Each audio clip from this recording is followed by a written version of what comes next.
네, 안녕하세요. 저희 두 번째 영상으로 다시 찾아왔습니다. 네. 네, 다들 잘 쉬셨죠? 저희 이번 시간에는 아까 처음에 말씀드린 것처럼 여기 있네요. 네, 화제의 베스트셀러. 우연히 발견한 것처럼 너무 베스트셀러라. 네, 어쩌다 정신과의사. 음. 이거에 대한 사실 북토크를 위주로 해볼까 했는데 네. 사실 제 개인적인 내용이 너무 많아가지고 그냥 북토크를 하는 것보다 그리고 저희와 이걸 보시는 분들 간에 공통점이 뭐가 있을까라는 생각을 좀 많이 해봤어요. 생각해보니까 제가 생각에 가장 큰 공통점은 남들을 돕는 직업이라는 거, 그게 가장 큰 것 같아요. 그리고 저도 이 책에서 왜 이 직업을 선택했나에 대해서 좀 스스로 고민한 내용을 담았었는데 그래서 한번 오늘 그런 얘기들을 좀 해보고 싶습니다.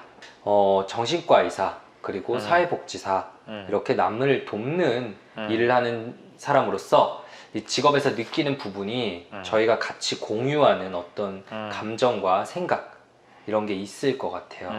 네. 저희끼리 좀 질문을 던지면서 한번 이야기를 나눠보면 공감 가시는 부분들이 있을 것 같은데요. 아무래도 저희가 진료실에서 다양한 직업들을 보지만 또 이렇게 저희처럼 타인을 돕는 직업을 가진 사람들도 많이 만나게 되잖아요. 그런 사람들의 좀 공통된 심리 같은 게 어떤 게 있을까요? 글쎄요, 뭐 여러 가지 마음이 있을 수 있을 것 같은데, 뭐 그냥 쉽게 생각해 볼 수 있는 거는 좀 측은지심이 있는 사람들, 그러니까 타인의 아픔에 조금 더 잘 공감할 수 있는 사람들이 그런 일들을 좀 하게 되지 않을까, 뭐 그런 생각이 좀 드네요. 그래 좀 기질적으로도 좀 말씀을 드려보고 싶은데 성격이라는 게 이제 타고난 기질에 후천적인 어떤 뭐 환경, 영향이 이제 작용을 해서 이제 성격이 형성이 되잖아요. 사회적 민감성이라는 기질이 있죠. 네, 이건 뭐 어떤 보상 의존성 성격이라고 하기도 하는데, 그러니까 이런 뭐 사람들과의 관계에서의 오는 보상, 그러니까 뭐 칭찬이라든지 인정이라든지 뭐 사랑이라든지 뭐 이런 게 굉장히 중요한 그런 기질이 있습니다. 네. 그런 분들은 이제 아무래도 남들한테 쉽게 공감을 하기도 하고요. 네. 또 그런 게 중요한 만큼 이제 본인이 베풀기도 하죠. 네. 이런 기질을 좀 타고나신 분들이 네. 이런 좀 남을 돕는 직업을 좀 선택하시지 않나 생각이 들고요. 실제로 저번에 김종호 선생님이랑 저하고는 그쵸. 예, 이렇게 네. 기질 성격 검사를 좀 해본 적이 있어요. 했는데 생각보다 그 사회적 그런 민감성이 둘 다 높게 나왔죠. 네, 굉장히 높게 나왔습니다. 다른 부분에서는 약간 차이가 있었는데 그 두 가지는 둘 다 되게 높게 나와가지고 네, 거의 100점 만점에 네. 90점 이상. 네. 둘 다 괜히 이 직업을 선택한 건 아니구나라는 좀 생각이 들었어요. 근데 오동훈 선생님은 그래서 좀 말씀드리고 싶은 게, 이제 타인에게 어떤 인정받고자 하는 욕구가 큰 경우, 그냥 어렸을 때 어떤 여러 가지 경험들로 인해서 그러한 강력한 욕구를 내재한 경우도 이런 직업을 선택하기 쉬운 것 같아요. 어쨌든 다른 사람을 돕는다라는 행위가 쉽게 칭찬받을 수 있는 일이잖아요. 그러다 보니까 좀 좀 칭찬받고 인정받고 이런 것들을 끌어내기 위한 수단으로서 이런 일들을 선택하게 될 수도 있지 않았을까라고 생각을 해봅니다. 그렇죠. 참 기본적으로 어떤 인류학자셨죠? 제 성함이 정확히 기억이 안 나는데, 네, 사람과 동물의 가장 큰 차이점은 남을 돕는 것이다 라는 이야기도 있었죠. 물론 뭐 코끼리나 일부 이제 동물들이 고등동물들은 돕죠. 네, 돕기도 하지만 이 정도로 어떤 복지라든지 네, 사회적인 약자들을 이렇게 정책을 세워서 돕는 건 사실 사람밖에 하지 않잖아요. 그렇죠. 네, 참 그게 좀 큰 차이점이고, 그런 마음들은 어느 정도 타고나긴 하지만 그게 좀 크신 분들이 있다. 네, 그리고 또 가끔씩 만났던 마음은 이제 레스큐 판타지라고 하죠. 네. 네, 구원 환상. 남을 내가 이렇게 구해내겠다. 네, 그런 마음을 가지고 있던 분들이 있었던 것 같아요. 나는 어떻게 보면은 조금 뭐라 그럴까? 좀 자기애성 성격을 좀 가진 것 같은 느낌을 받을 때도 있었고요. 나는 이렇게 조금 뛰어난 사람이고 당신을 구원해줄 능력이 있다라는 생각으로 이쪽 업계에 발을 들이신 분들도 종종 만나 뵈었던 것 같습니다. 저희가 어떤 마음으로 이 직업을 선택했는지는 비밀입니다. 네, 유튜브 영상이 있어요. 네. 네, 근데 이렇게 다양한 이유들로 이 직업을 선택하는데 마냥 순탄한 것만은 아니에요. 그럼요. 네, 그렇죠. 분명히 좋은 일인데 또 지치기도 하는 게 사실이고요. 근데 이제 보면은 분명히 이 일에 있어서 더 지치고 더 실망하는 사람들이 분명히 있거든요. 어떤 사람들이 그럴까요? 역시나 이제 동일하게 네, 공감 능력이 높은 사람의 경우에 이 직업을 선택하게 될 가능성이 높다고 했는데 동시에 또 영향을 받을 가능성도 그만큼 높기 때문에 또 힘들어지는 상황이 생기는 것 같아요. 어쨌든 누군가를 돕는다라고 한다면은 조금 어려운 상황에 처해 있는 사람을 돕게 되는 경우가 많잖아요.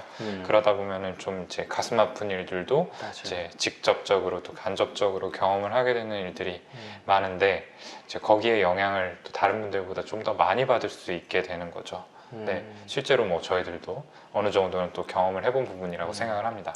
제가 만나 뵀던 사회복지사 한 분은 이제 길거리에서 이제 폐지 줍는 노인분 한 분만 봐도 그날 그 생각이 머리에서 떠나질 않는데요. 그리고 괜히 생각하면 또 이제 어느새 눈물이 나고 그래서 직업적으로는 사실은 그분은 자신에게 굉장히 맞는 직업을 선택했다고 생각하시는데 동시에 또 너무 힘든 거예요. 왜냐면 모든 분들을 다 완벽하게 도와줄 수가 없잖아요. 사실 자신의 월급을 다 뭐 사재를 털어서 그럼요. 도와줄 수도 없는 거고 그래서 또 힘들어하는 경우가 많더라고요. 공감 능력도 분명히 뭐 적당해야지 편할 수 있는데 너무 지나치면 본인을 좀 힘들게 하기도 하죠. 그러게요. 그 얘기 들으니까 저 고등학교 3학년 때 담임 선생님 말씀이 떠오르네요. 네. 만나던 여자친구분이 계셨는데 그 굉장히 자주 우셨는데요. 네. 주로 어떤 상황에서 우셨냐? 그러니까 남들을 도와주지 못하는 그런 상황에 네, 굉장히 본인이 고통을 느끼고 힘드셨는데 어느 정도는 그런 그 에티오피아 아이들 네, 힘들어하는 것만 봐도 거의 반나절을 울 정도로 아이고. 네, 물론 약간 그 선생님 허풍이 좀 있으시긴 했지만 네, 그래도 그 정도로 네, 보통이 네. 아니군요. 근데 이거는 그 단순히 공감이라기보다는 네, 완전히 이입하신 정도라고 네, 생각이 들어요. 네, 완전히 그냥 그 아이처럼 이제 그 그렇죠. 고통을 정서적으로 완전히 동화된 동조. 네, 동감. 네, 네, 공감이 그렇죠. 아닌 동감 정도가 됐기 때문에 이런 이제 분들은 좀 더 쉽게 지치고 힘드실 수 있겠다. 네, 생각이 들고 그리고 이제 아까 저는 사회적 민감성의 기질로 말씀을 드렸는데 이런 기질이 있으신 분은 결국 내가 하는 만큼 뭔가 돌아와야 되잖아요. 네, 그게 뭐 물질적으로 어떤 돈, 명예, 뭐 이런 것도 좋을 수도 있지만 결국엔 그 사람이 나를 인정해주고 칭찬해주고 그만큼 나를 챙겨주는 그런 거를 바라시는 마음에서 하는 건데 내가 하는 만큼 돌아오지 않는 경우가 사실 대부분입니다. 맞아요. 네, 맞아요. 그러다 보면 그런 마음이 크면 결국에 지칠 수밖에 없겠죠. 아무래도 저희 이 책에도 나오는 부분인데 정신과 의사 처음 됐을 때 그리고 개인 병원을 처음 운영할 때가 더 힘들었던 것 같아요. 마음속에 은근히 또 기대가 더 컸던 거죠. 내가 이 사람들을 뭔가 더 잘 도울 줄 알고 더 좋은 효과가 나올 줄 알았는데 안 될 때 더 큰 상처를 받았던 것 같고 내 능력이 부족한 건가?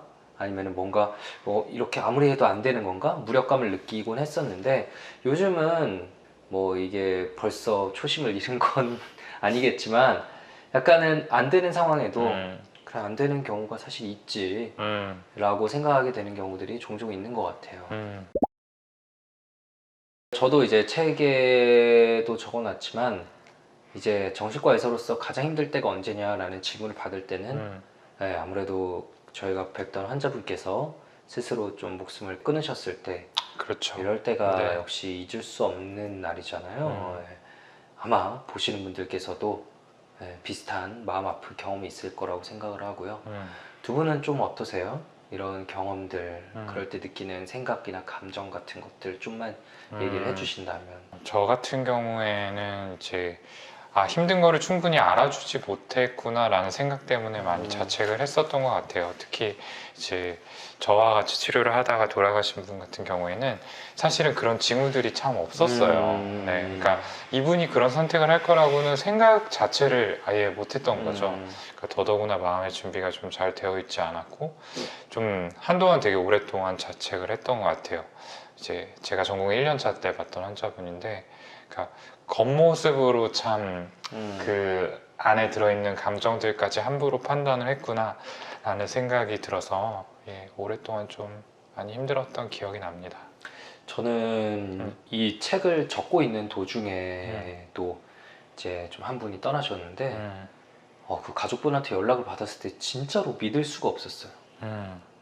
저는 자살 위험성을 높다고 평가하지 않았거든요. 네, 그럴 때 참 당혹스럽죠. 네, 정말로 돌아가실지 몰랐어요. 정말 돌아가실지 몰랐는데 저도 방금 들은 것처럼 아, 내가 그분의 고통을 과소평가했구나라는 생각에 좀 많이 자책하고 그 부모님께서 연락이 왔는데 정말 죄송합니다라는 말이 정말로 나오더라고요. 죄송합니다. 그렇죠. 네. 제가 잘 몰랐습니다. 이렇게 얘기가 나왔는데 다행히 이제 그 부모님께서는 그 아이가 유서 남겨놓은 거에도 제가 이제 말을 많이 들어줘서 고마웠다라고 저한테 오히려 고맙다라고 하면서 우시는데 참 이게 좀 이제는 연륜이 붙을 때도 됐다고 생각했는데도 역시 사람 마음속은 그렇게 알 수가 없구나 라는 생각이 들더라고요. 네, 뭐 저도 마찬가지로 결국 이게 자책하지 마시라고 말씀을 드립니다만 저 역시도 자책하는 마음이 드는 거는 어쩔 수가 없는 것 같아요. 네. 저는 이제 그 최근에 이런 분은 가족을 통해서 들은 건 아니었고, 그 친구가 이제 그 저랑 같이 일하는 다른 원장님한테 진료를 보고 계셨어요. 근데 마침 그 휴진일이셔서 저한테 진료를 보신 거죠. 그래서 뭐 이제 뭐 간단하게 어떻게 지내시는지 뭐 이런 걸 여쭤보시는데 그 누구 아시죠? 그러시더라고요. 근데 뭐 한참 이제 저한테 다니시다가 최근에 안 오시던 그런 분이셨어요. 그래서 안다고 했더니 자기가 그 친구 이제 그 친구의 이제 가장 친한 친구인데 이렇게 그 목숨을 끊었다 라고 해서 그 일로 인해서 자기가 너무 죄책감이 들고 너무 힘들다라는 말씀을 하셨거든요. 근데 이분도 그 주로는 이제 불면 때문에 약을 처방받으시던 분이고 좀 자세히 좀 힘든 거를 여쭤보려고 해도 마음의 벽, 저항이 있으셔서 좀 잘 이야기를 안 하시던 분이었어요. 그래도 조금씩 이제 한 1년 정도 되면서 조금씩 힘든 얘기를 꺼내놓기 시작하셨었고 그래도 좀 웃는 모습도 보여주셨었는데 그래서 걱정을 안 하시던 분이라서 더 너무 충격적이었고요. 그래도 좀 안 하실 때 내가 조금 더 여쭤봤으면 그래도 막을 수 있지 않았을까? 이런 생각이 드니까 자책을 안 할 수가 없더라고요. 그렇죠. 그래서 그런 일들을 한번 겪고 나면은 간간히 이제 겪고 나면 솔직히 좀 무서워져요. 다음 분들 진료를 볼 때 분들께서 좀 죽고 싶다라는 의사를 내비치면은 이제 흘려들 수가 없는 거죠. 그래서 좀 더 자세히 물어보면은 진짜로 꽤 강한 마음을 가지고 있고 그러면은 이번 치료를 꼭 하자라고 말씀을 드리는데 이번 치료 권유를 드릴 때 거의 90% 이상이 사실은 강력하게 거절을 하시니까 어떻게 할 수가 없잖아요. 그렇죠. 그럴 때 정말 답답하고 약간 화도 나고 무기력하고 나는 그러면은 그냥 있어야 되는 건가 라면서 불안해지고 그런 감정들을 많이 느끼는데 생각해 보면은 이제 정신보건 사회복지사님들께서는 이런 감정들을 느낄 일들이 훨씬 더 많을 것 같아요. 그러니까요.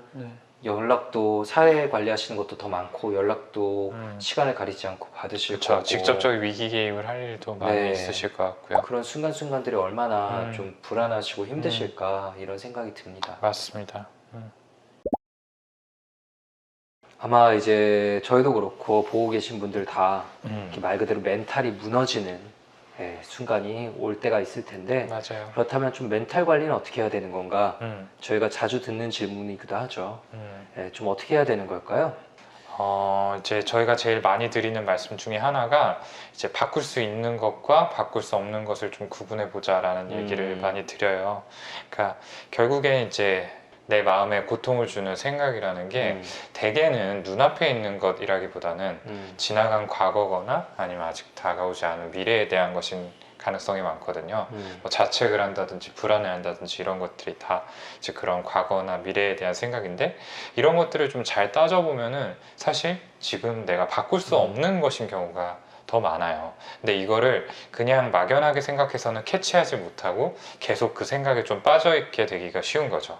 그래서 나를 힘들게 하는 어떤 생각이나 상황이 있을 때 그것들을 쭉 줄글로 한번 써보고, 이 중에서 내가 정말 바꿀 수 있는 부분은 어떤 건지, 바꿀 수 없는 건 어떤 건지 이렇게 구분을 하고 나면은 상당히 좀 고민했던 문제가 명쾌해지는 경우들이 있습니다. 그래서 저는 좀 이런 방법을 권유를 드리고 싶어요. 네. 저도 거의 뭐 이어지는 말인데 저는 적당한 자기 합리화가 반드시 필요하다고 생각을 해요. 자기 합리화를 잘 못하시는 분들은 이렇게 내 손을 떠난 것도 다 자신의 문제라고, 내가 처리해야 될 문제라고 생각을 해요. 예를 들어서 내가 뭐 사례 관리하던 분이, 혹은 저희가 진료하던 분이 이제 뭐 병원에 오랫동안 안 오다가 혹은 사례 관리를 자의로 끊으셨는데 나중에 보니까 안 좋은 일이 있었다더라. 사실 그거는 어느 정도 저희 손을 떠난 문제거든요. 그렇죠. 저희가 100% 아무리 힘들어하는 분이라고 하고 저희가 돕는 사람이라고 해도 그분의 문제를 100% 저희가 다 책임지고 저희가 도와드릴 수 있는 게 아니죠. 치료 의지가 있는 분의 문제만, 그리고 서로 잘 맞아 떨어질 때만 도와줄 수 있는 건데, 이렇게 자기 합리화를 잘 못하시는 분들은 그런 순간에도 다 내가 그때 이렇게 했어야 되는데 라면서 지나친 자책을 하는 경우가 많아요. 그런데 분명히 우리가 다 사람인 이상 모든 사람을 도울 수는 없고 모든 케이스를 다 해결할 수는 없죠. 그거는 어쩔 수 없는 상황이었다. 맞아요. 그거는 내 탓이 아니라 다른 요인 탓이었다라고 자기 합리화를 어느 정도씩은 하는 연습을 해야 된다고 생각을 합니다. 그리고 이게 본인의 문제가 되면은 스스로는 이런 생각이 잘 안 돼요. 그래서 저희가 또 이런 장점이 뭐냐면 다 동료가 있지 않습니까? 저희도 이렇게 동료가 있고 지금 보고 계신 분들도 옆에 동료가 계실 거고요. 그러니까요. 저희의 이런 마음을 알아줄 수 있는 건 이 업계에 있는 이런 동료들밖에 없잖아요. 그래서 너가 보기에는 어떠냐, 나 이런 게 너무 힘들다라고 얘기했을 땐 분명히 더 객관적이고 자기 합리화를 할 수 있는 시각을 제공해 주실 거예요. 그리고 이제 또 힘들 때 무너지는 포인트들이 있는데 사람마다 좀 다르거든요. 네, 내가 좀 주로 어떤 포인트들에서 그렇게 힘들어지나, 어떤 좀 컴플렉스 이런 것들이 있는지 또 좀 한번 생각을 해보셨으면 좋겠고요.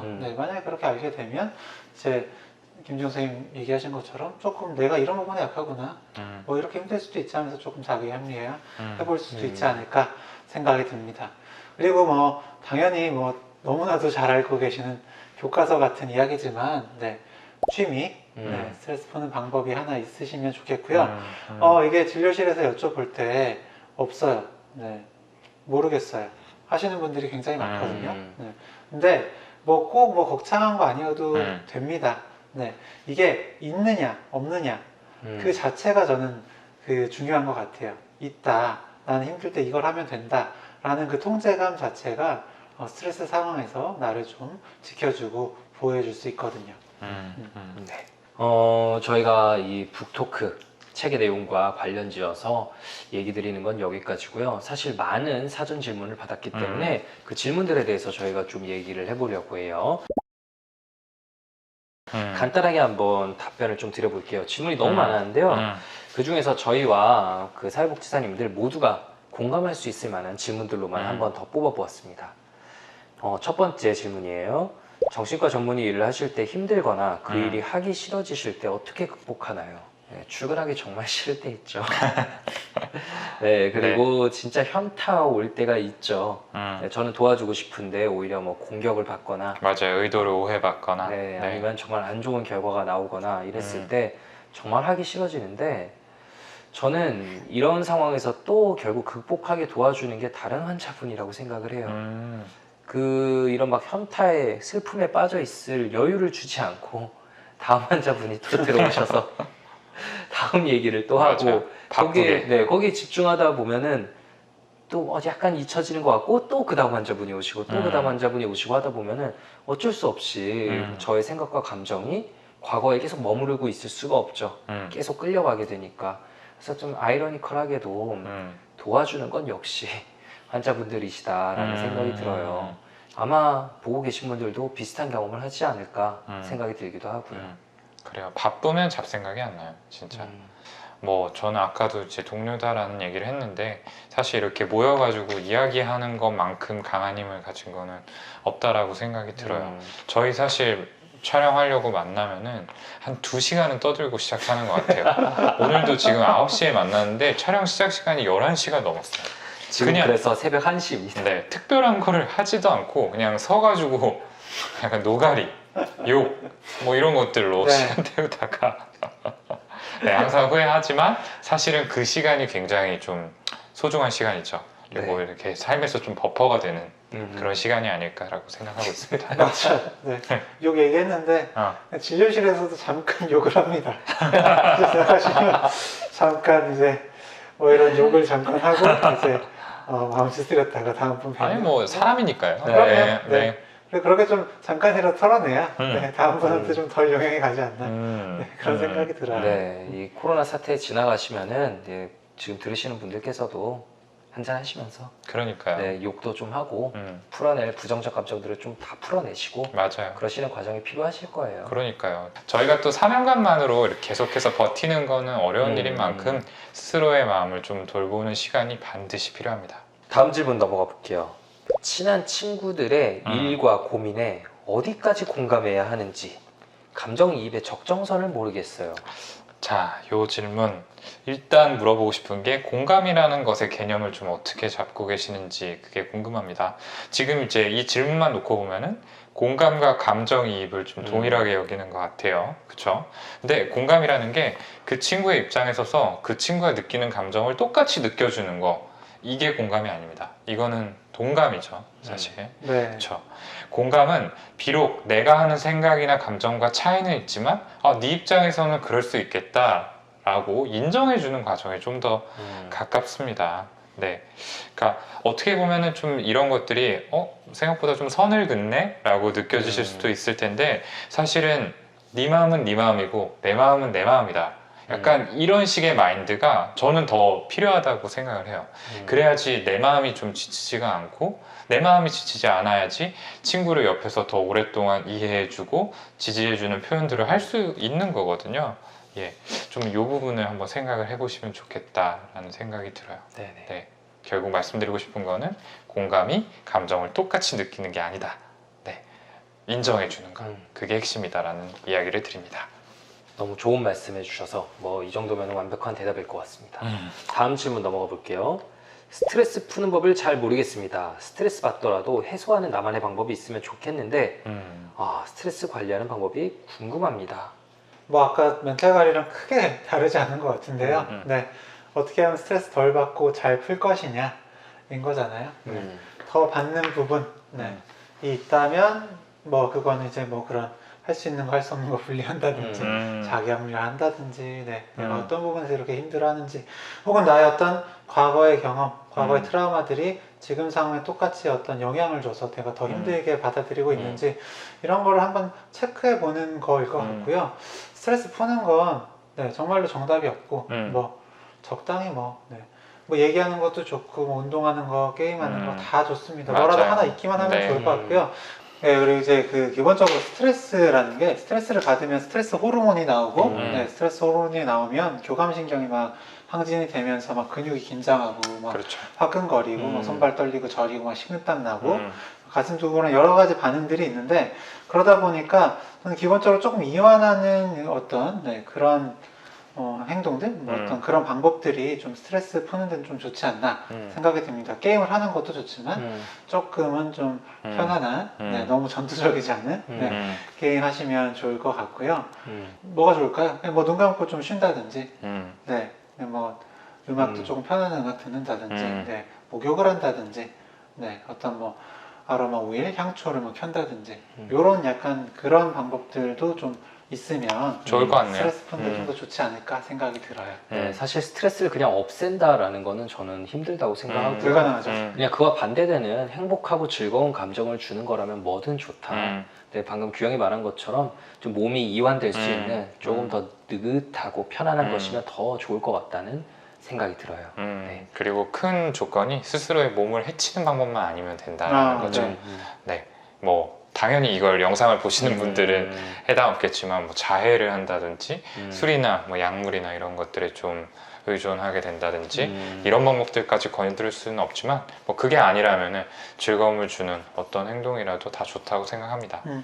다음 질문 넘어가 볼게요. 저는 정신건강의학과를 지망하는 학생입니다. 5년 넘게 상담 봉사를 해오며 저에게 막말을 던지거나 물리적인 폭력을 행사하는 아이들도 많이 봤고요. 자살 시도를 했던 아이들도 굉장히 많이 봅니다. 제가 드리고 싶은 질문은 자살 시도를 접했을 때 어떻게 대처하시는지 그리고 자살 시도자들에게 어떤 말을 해주시는지 궁금해요 라고 얘기하셨습니다. 어떻게 하세요? 뭐 자살 시도를 하신 분을 만난다라고 한다면은 어쨌든 다행히 그 시도가 이제 실패해서 이제 다시 좀 안정을 찾은 뒤에 만나게 되는 경우가 많겠죠. 특히 저희 같은 경우에는 이제 개원한 병원에 있다 보니까 어느 정도 안정이 되신 상태에서 오는데 이런 상황에서는 이제 어떤 마음 상태로 그런 선택을 하셨는지 그 과정을 좀 자세히 들어보는 게 1번이라고 생각을 합니다. 네. 그리고 이야기를 좀 듣고 나서는 뭐 정말 대부분은 그런 마음이 진심으로 우러나게 되는데 아 정말 당신의 상황에서는 그런 선택을 할 수밖에 없었겠다 이해가 된다는 점에 대해서 분명하게 전달을 해요. 그렇지만 또 다른 길이 있다라는 것들을 한 번 더 생각하고 찾아보자 이런 식으로 좀 얘기를 풀어나가는 것 같아요. 허경쌤은 어떻게 하세요? 뭐 저도 크게 다르지 않습니다. 네. 자세히 질문 드리는 것 이외에는 큰 방법이 없는 것 같아요.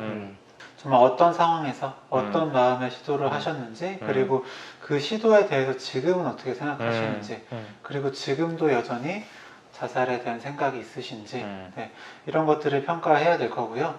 그리고 이제 첫 번째 영상에서 보여드렸던 것처럼 그런 이제 보호 요인, 위험 요인들이 있는데 어떤 게 이분께 위험 요인이고 어떤 게 보호 요인이 될 수 있는지를 평가해서 네, 어느 정도의 위험성인지를 보고요. 거기에 따라서 필요한 조치들을 하게 되겠죠. 네. 뭐 입원을 하게 될 수도 있고요. 저 같은 경우는 네, 당연히 방금 말한 과정들을 당연히 거치고 그래도 뭔가 말씀을 해드려야 될 때는 이거는 너무 중요한 결정이니까 조금만 더 보류해보자 라고 말씀을 드려요.